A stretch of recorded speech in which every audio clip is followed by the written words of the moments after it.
Assalamualaikum warahmatullahi wabarakatuh. Perkenalkan nama saya Nisa Ariska dengan NIM 21020110048. Baik, pada video kali ini saya akan memaparkan pembahasan terkait soal pengujian akhir semester mata kuliah dasar-dasar pengauditan.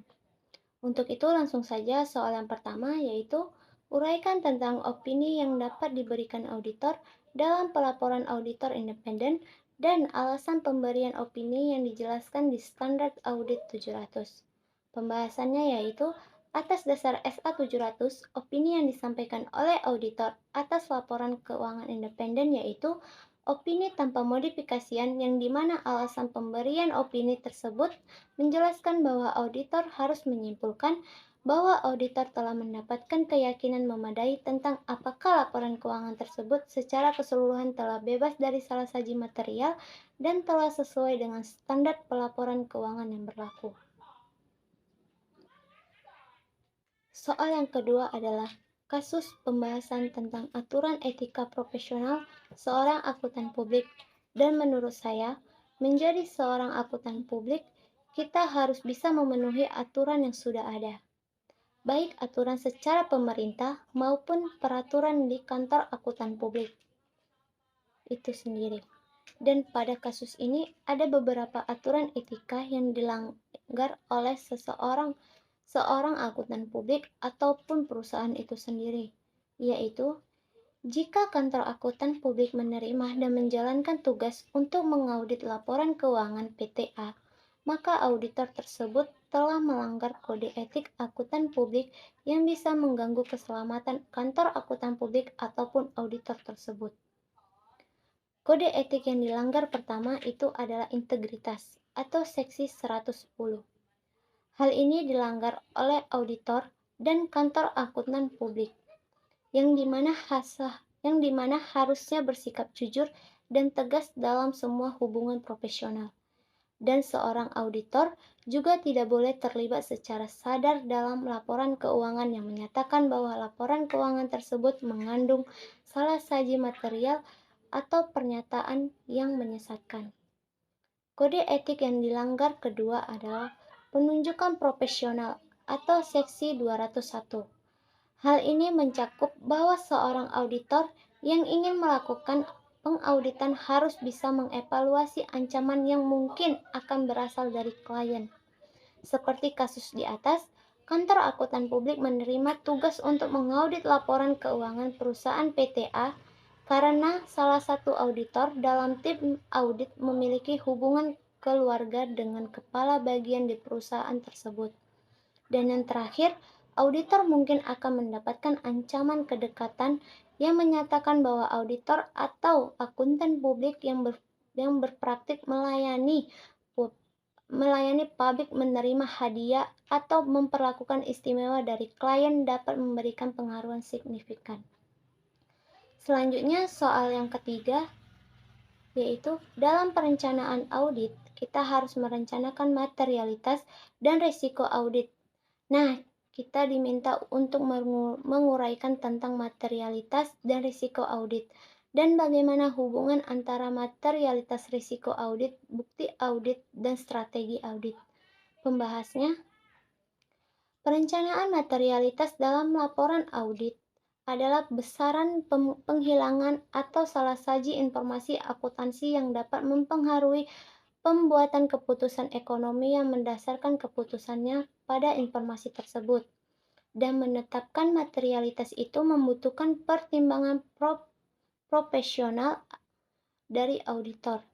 Dan materialitas ini sangat penting karena ini terkait akan bukti yang akan dikumpulkan. Sehingga semakin rendah nilai rupiah materialitas yang ditetapkan auditor, maka semakin banyak bukti audit yang dibutuhkan dan begitu sebaliknya. Dan risiko audit dapat didefinisikan sebagai risiko yang terjadi di dalam hal auditor tanpa disadari tidak memodifikasikan pendapatannya sebagai mestinya atas suatu laporan keuangan mengandung salah saji material. Sehingga apabila auditor menginginkan mengeluarkan opini yang benar, maka auditor harus bersedia menerima risiko audit yang lebih rendah. Misalnya, jika auditor menginginkan keyakinan 99%, maka risiko auditnya harus 100%. Selanjutnya, jika auditor menginginkan keyakinan 95% atas kewajaran laporan keuangan, maka risiko auditnya sebesar 5%. Jadi kesimpulannya, hubungan antara materialitas, risiko audit, dan bukti audit, dan strategi audit, dan hal ini saling terkait satu sama lain, yaitu sebagai berikut. Apabila bukti audit yang didapat lebih besar, maka risiko audit akan menjadi lebih kecil dengan tingkat materialitas yang ditetapkan. Apabila bukti audit lebih besar dan risiko audit juga lebih besar, maka materialitas akan semakin kecil dan strategi audit akan dapat dijalankan dengan baik apabila semua prosedur audit atau perencanaan auditnya telah tercapai sesuai porsinya masing-masing. Kemudian soal keempat, dalam laporan auditor independen terdapat paragraf yang menyebutkan tanggung jawab manajemen dan paragraf tanggung jawab auditor atas audit atas laporan keuangan. Uraikan masing-masing tanggung jawab tersebut. Pembahasannya yaitu untuk paragraf yang menyebutkan tanggung jawab manajemen, hal ini menyatakan bahwa apa saja yang menjadi tanggung jawab pihak manajemen. Dan pihak manajemen juga bertanggung jawab atas pihak yang bertugas dalam penyusunan dan penyajian wajar laporan keuangan yang dimana disusun atas standar akuntansi keuangan di Indonesia, dimana juga bertanggung jawab atas pengendalian internal yang ada di perusahaan. Kemudian bertanggung jawab untuk menilai kemampuan perusahaan, mempertahankan dan mengungkapkan sesuai dengan kondisinya.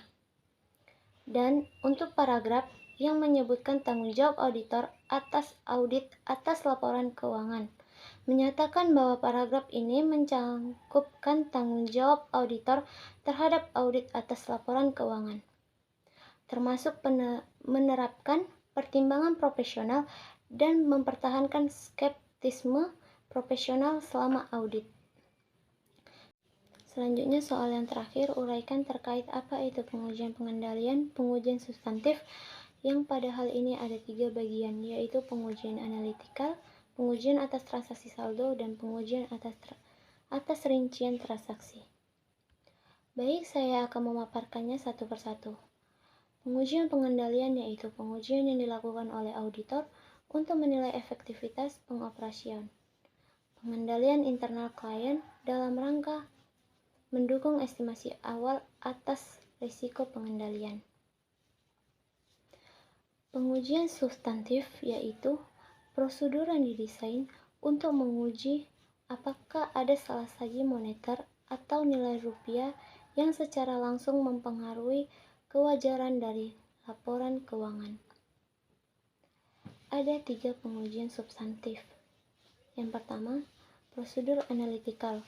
Prosedur analitikal digunakan dalam pengujian substantif biasanya sebagai pelengkap dari pengujian terhadap rincian saldo. Prosedur analitikal dilakukan ketika auditor melakukan perencanaan audit untuk melihat potensi salah saji di laporan keuangan klien dan dilakukan pada saat pelaksanaan audit, yaitu pada saat melakukan pengujian substantif dan pada akhir audit ketika menyusun laporan keuangan secara keseluruhan.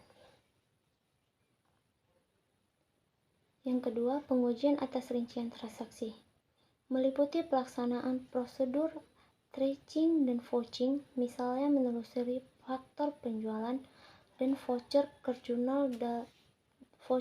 jurnal dalam ke jurnal penjualan dan register penjualan. Pelaksanaan pengujian atas rincian transaksi lebih memakan waktu banyak biaya dari prosedur analitis, namun lebih sedikit waktu dan lebih murah dari pengujian rincian saldo. Yang ketiga, pengujian atas rincian saldo. Tes ini fokus dalam memperoleh bukti secara langsung tentang saldo akun daripada melihat debit dan kredit yang membentuk akun tersebut. Misal, untuk saldo akun piutang usaha, maka auditor melakukan konfirmasi atas saldo piutang usaha ke pelanggan klien. Pengujian atas rincian saldo biasanya menggunakan dokumen dari pihak eksternal atau pengetahuan auditor yang diperoleh langsung. Sekian dari video saya. Jika ada salah kata, saya mohon maaf. Terima kasih. Wassalamualaikum warahmatullahi wabarakatuh.